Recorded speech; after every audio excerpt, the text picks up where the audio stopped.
シル福岡ジャパンのチェンチェンと申します。今回は日本の独特なカフェ、猫カフェを紹介します。今日は天神のキュリンクに来ています。早速入ってみましょう。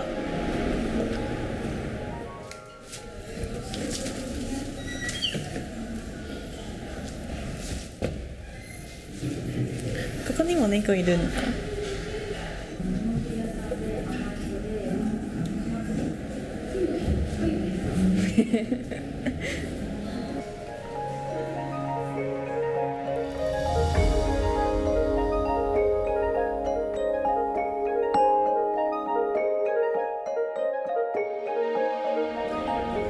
逃げる。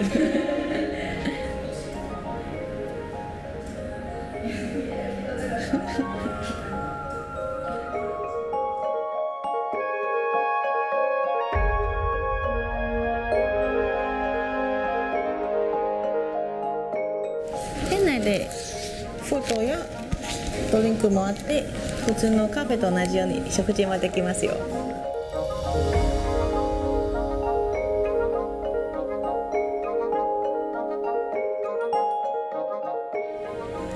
これ多分そうこれかな。名前はクレープ。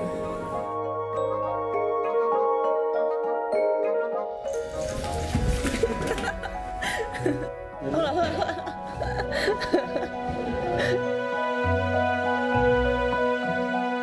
あとこちらに猫と遊ぶ道具がありますね。こんなやつですね。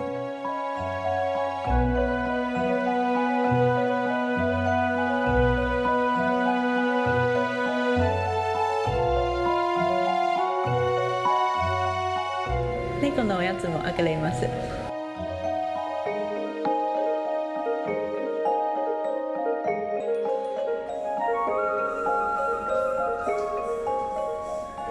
可愛いかな。可愛いかな。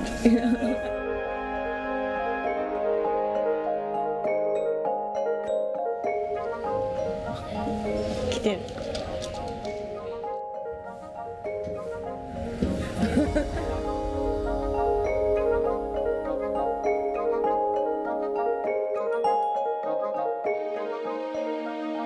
猫カフェは楽しいと思います。結構リラックスできるところですね。一人でも平気で来れます。皆さんよかったら福岡に来た時ぜひ来てください。